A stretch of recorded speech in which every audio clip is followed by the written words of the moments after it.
Max Payne remakes have a budget similar to Alan Wake 2. Why? They've done it again! Those f***ing Muppets!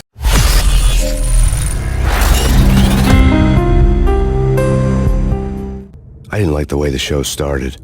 They'd given me the best seat in the house, front row center.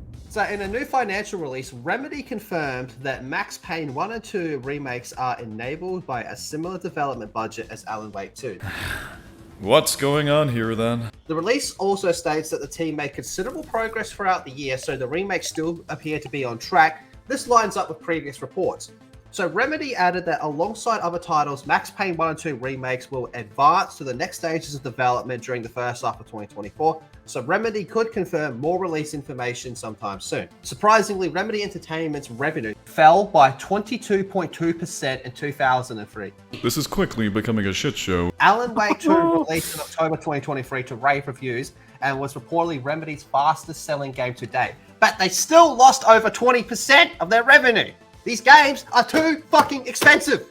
It gets even worse! You lost money in the same year you had your fastest selling game ever as a company. Doesn't really line up, does You're it? fucked. That's not like a, oh, we maybe fucked it a bit. That's like a DEFCON 1, the nukes are firing, we're fucked. It's bad! It doesn't help that Alan Wake has the sweet baby stink on it as well. But I mean, like, if that's your fastest selling game ever, and you, like you said, you still lost, that's like that's over a fifth. And most people weren't really talking about that when that happened. Maybe that's what Moslem said. Moslem was like, hey, whatever happened to that game? Everyone was talking about it one day, the next day it was fucking gone. Alan Wake also won Best Game Direction, Best Narrative, and Best Art Direction at the Game Awards of 2023. Doesn't mean shit. Remedy recently lowered the minimum PC specs for Alan Wake 2, a rare customer-friendly move. Players with older setups can now enjoy the game at a lower performance. So some previous reports suggest that Alan Wake 2 had a budget of around $75 million. What? What's that without the consultation companies? 50? Yeah. Who knows? But Who knows, maybe even you could have 70. saved- Yeah. You can chop off $5 million on your budget. Even if it's like less, even if it's a couple $100,000, that's a couple $100,000 that you didn't need to spend that you can now save. Since the remakes of Max Payne 1 and 2 have similar budget to Alan Wake 2, fans might expect the same level of quality. Well, that's not saying much. Now, what I want to know is both of them combined have $75 million or each? That's worded a bit vaguely to me, at least. Or So is Max it going to be like a Battlefront thing where it's the two games both. into one game? I think that's probably what they're doing. Yeah, probably actually. Max Payne certainly deserves it. It's a classic series and a Remedy Entertainment staple. However, some fans might be concerned about Remedy's future titles if they keep investing so much while losing revenue. Yeah! Anyone with a fucking functioning brain that can count is going to tell you, wait a minute, that seems like there's more coming out than going in. But it's unclear just how the remake's budget truly is Alan Wake 2. The studio did not confirm an exact number. Remedy will release Max Payne and Max Payne 2 remakes as a single title. All right, there we go. Remedy has partnered with Rockstar Games for development. Well, Rockstar's not worried about fucking money anytime soon, all right? But Remedy, you sure as shit are. Is Remedy owned by Epic, or are they independent and just working with Epic? Because I know they work with Epic for Alan Wake 2. Yeah, I don't think they're owned. Might be wrong by that. What is the biggest problem in the gaming industry right now? Financing.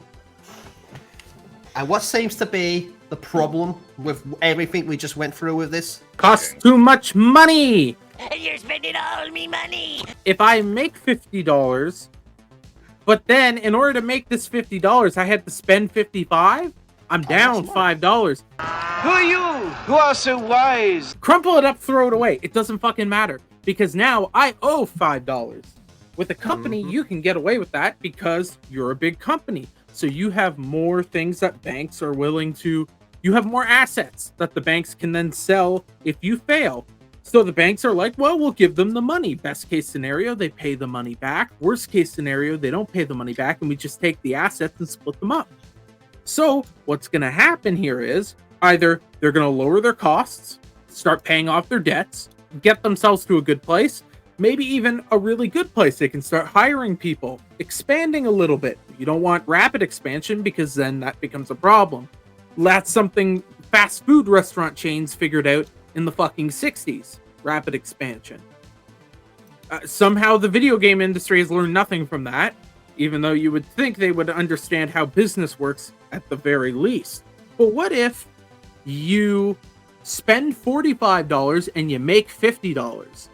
Then you end up with $5. How the much black. did Palworld cost to make? 6 million. How much 6 did million. it make?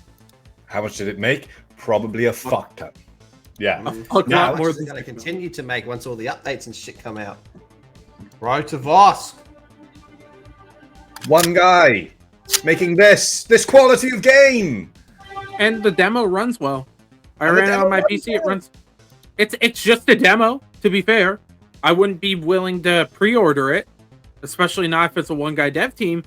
But man, like he's working within limitations. But he is showing that AAA you can doesn't make- know how.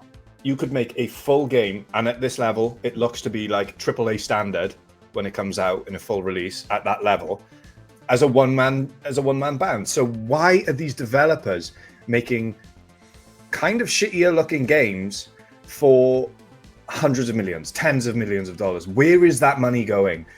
I agree with the malware. There is a lot of fucking laundering going on, probably. I'm not sure So, how yeah. much of it's laundering, or as opposed to just good accounting. Let's just say, in quotes. Yeah, we'll call it good. Where- Yeah, Where you because look Didn't at carry the Disney. one. I don't. Everyone talks about when Disney was moving things to, and premiering like Disney Plus shows on ABC, and then moving the costs over to ABC, saying that was money laundering. They didn't do anything illegal by doing that. That's just really good accounting. Which, if you're a AAA game studio, you're a major corporation. You're gonna have some of the best accountants in the world working for you. So you're able to do that financing, and the goal is you don't want your stock price to tumble. So you do this fancy account working where you still lose that money. It's not like all of a sudden now you have more money. It's just you don't lose as much money as you would have by putting it under what it happened. Because if your stock price starts to tumble, shit can go bad really quickly. Like you can get like an aggressive takeover type of thing going on, like Sony could do with Bungie now. One last thing on this though. Alan Wake 2 still hasn't recouped investment. Revenue decreased by 24%, well, 22, whatever it was, despite its release. Would have helped launching on Steam. That's true. If it was on Steam, it definitely would have helped. But the fact that it still hasn't made its money back, it's almost like the biggest problem is financing.